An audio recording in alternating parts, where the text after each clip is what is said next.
നമുക്ക് പഹൽഗാം ഭീകരാക്രമണം ഇപ്പോൾ ഒരു മാസം കഴിഞ്ഞു. 26 പേരാണ് അവിടെ കൊല്ലപ്പെട്ടത്. ഇതേക്കാൾ കൂടുതൽ ആളുകൾ കൊല്ലപ്പെട്ട ഭീകരാക്രമണങ്ങൾ ഇന്ത്യയിൽ ധാരാളം ഇതിനു മുമ്പുണ്ടായിട്ടുണ്ട്. പക്ഷേ ഇത് പറഞ്ഞമാതിരി വലിയൊരു ഇന്ത്യൻ ഹിസ്റ്ററിയിൽ തന്നെ രേഖപ്പെടുത്തപ്പെടുന്ന ഒരു സംഗതിയാണ്. അതിന് ശേഷം ഉണ്ടായിട്ടുള്ള ഈ പറയുന്ന ഇന്ത്യ പാകിസ്ഥാൻ കോൺഫ്ലിക്റ്റാണ്. ഒരു ഫ്ലെയർ അപ്പ്, വാർ എന്ന് പറയുന്ന സാങ്കേതികമായ ഒരു യുദ്ധമായിട്ടില്ല, പക്ഷേ ഒരു കൈൻഡ് ഓഫ് ഫ്ലെയർ അപ്പിലേക്ക് പോയി. അപ്പോൾ അങ്ങനത്തെ ഒരു സാഹചര്യത്തിൽ ഇപ്പോൾ അത് അവസാനിപ്പിച്ചു, സീസ് ഫയറിലേക്ക് പോയി.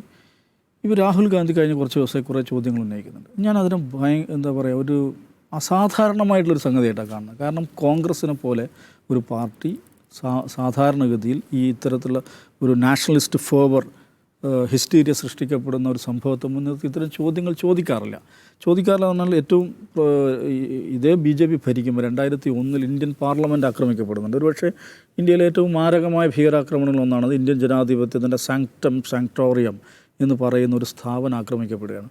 ഒരു കാര്യം ശ്രദ്ധിക്കണം, 2001 ഡിസംബർ 13 നടന്ന പാർലമെൻറ്റ് ആക്രമണത്തിൽ പങ്കാളികളായ ആളുകൾ ആരാണ്? ഇപ്പോൾ പെഹൽഗാം ആക്രമണത്തിൽ പങ്കെടുത്തവരാരാണ്? അവരെന്താ പിടിക്കാത്തതെന്നുള്ള രാഹുൽ ഗാന്ധിയും പ്രതിപക്ഷവും ചോദിക്കുന്നത്. ആകെ അതുമായി ബന്ധപ്പെട്ട് വന്നതിന് 3 പേര്, എന്താണ്, ആദിൽ, താഹ, മുഹമ്മദ്, എന്താ പറയുക, 3 പേരുകൾ മാത്രമാണ് നമുക്കറിയാവുന്നത്. ഇവരിതൊരു പിടിക്കാൻ പറ്റില്ല. നമുക്ക് പാർലമെൻറ്റ് ആക്രമണത്തിൽ പങ്കെടുത്ത, പാർലമെൻറ്റ് ആക്രമണം പെഹൽഗാം പോലെ ഒരു വിദൂര ദേശത്ത് നടന്നതല്ല, CCTVയുടെ സാന്നിധ്യത്തിൽ നടന്ന ആക്രമണമാണ്. അതിൽ കൊല്ലപ്പെട്ട 5 ഭീകരവാദികളുണ്ട്, 5 മിലിറ്റൻസ് ഉണ്ട് അതിനകത്ത് കൊല്ലപ്പെട്ട. ഈ 5 മിലിറ്റൻസ് ആരാണ് എന്ന് ഇതുവരെ രാജ്യനിവാസികളോട് ഭരണകൂടം പറഞ്ഞിട്ടില്ല, ഇതുവരെ പറഞ്ഞിട്ടില്ല. അന്ന് ആ ആക്രമണം നടന്നതിൻ്റെ തൊട്ടടുത്ത ദിവസം പാർലമെൻറ്റ് സെഷൻ നടക്കുമ്പോഴാണ് ഈ ആക്രമണം നടന്നത് മനസ്സിലാവണം. പ്രിയരഞ്ജൻ ദാസ് മുൻഷി ഒരു കാര്യം പറയുന്നുണ്ട്. ഞാൻ കണ്ണുകൊണ്ട് കണ്ടതാണ്. ഒരു കാറിൽ ആക്രമണങ്ങൾ വന്നതാണല്ലോ, കാറിൽ നിന്ന് ഭീകരവാദികൾ വന്ന കാറ്, ആ കാറിൽ നിന്ന് 6 ആളുകൾ ഇറങ്ങുന്നത് ഞാൻ കണ്ണുകൊണ്ട് കണ്ടതാണ്. പക്ഷേ അന്നത്തെ സർക്കാർ എന്താണ് പറഞ്ഞത്? 5 ഭീകരവാദികളുണ്ടായത്, 5 പേരാണ് കൊല്ലപ്പെട്ടത്. അന്ന് കപിൽ സിബൽ ആവശ്യപ്പെട്ടാണ് ഇതിൻ്റെ CCTV ദൃശ്യങ്ങൾ പബ്ലിക് വ്യൂവിന് കൊടുക്കണം, നന്ന ചുരുങ്ങിയത് പാർലമെൻറ്റ് അംഗങ്ങൾക്കെങ്കിലും അതിൽ ആക്സസ് ഉണ്ടാവണം, അത് കാണിച്ചു കൊടുക്കണം എന്നാവശ്യപ്പെട്ടു. ഔദ്യോഗികമായിട്ട് ആവശ്യപ്പെട്ടാണ് കപിൽ സിബൽ. ഇതുവരെ അത് വന്നിട്ടില്ല. അപ്പോൾ ഇന്ത്യൻ പാർലമെൻറ്റ് ആക്രമിച്ച ഒരു മഹാഭീകര കൃത്യത്തിലെ പ്രതികൾ ആരാണ് എന്ന് ഇതുവരെ രാജ്യത്തോട് പറയാത്ത BJP ആണെന്ന് ഭരിക്കുന്നത് മനസ്സിലാക്കണം. അന്നും അതിനുശേഷം എന്താ സംഭവിക്കുന്നത്? ഭയങ്കരമായിട്ടുള്ള ആർമി മൊബിലൈസേഷൻ നടക്കുകയാണ് അതിർത്തിയിലേക്ക്. ഇന്ന് നടന്നതിനേക്കാൾ മാരകമായിട്ടുള്ള ആർമി മൊബിലൈസേഷൻ നടക്കുകയാണ് ചെയ്യുന്നത്.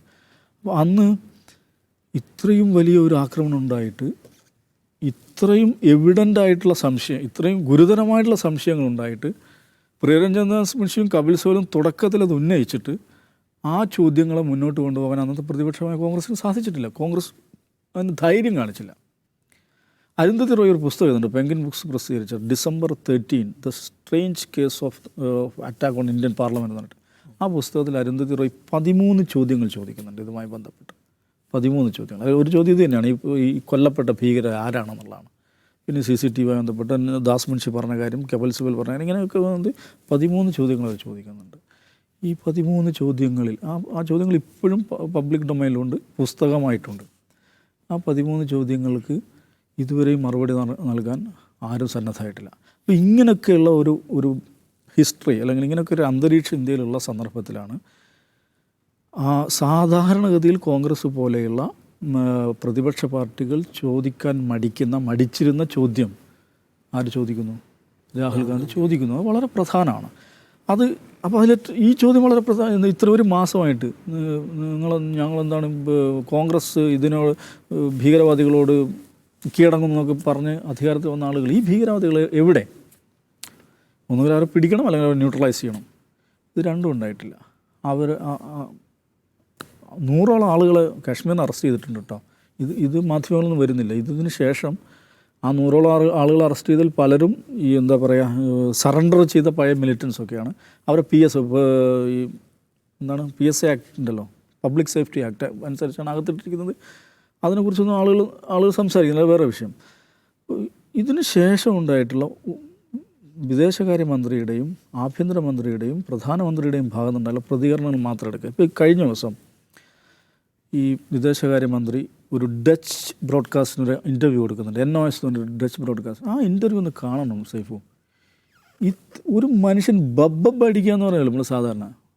ഒരു ഒരു രാജ്യത്തിൻ്റെ വിദേശകാര്യമന്ത്രി ഇങ്ങനെ അടിച്ച് സംസാരിക്കുന്ന ഒരു അനുഭവം നമ്മൾ ഇതുവരെ കണ്ടിട്ടുണ്ടാവില്ല. ഒരു ചോദ്യത്തിന് അദ്ദേഹത്തിന് മറുപടി പറയാൻ പറ്റില്ല. എങ്ങനെ മറുപടി പറയാൻ പറ്റും? ഏറ്റവും അതേ ചോദ്യം തന്നെയാണ് രാഹുൽ ഗാന്ധി ചോദിക്കുന്നത്. ഈ വെടിനിർത്തലിനെ കുറിച്ച് എന്താ ജയശങ്കർ പറഞ്ഞത്?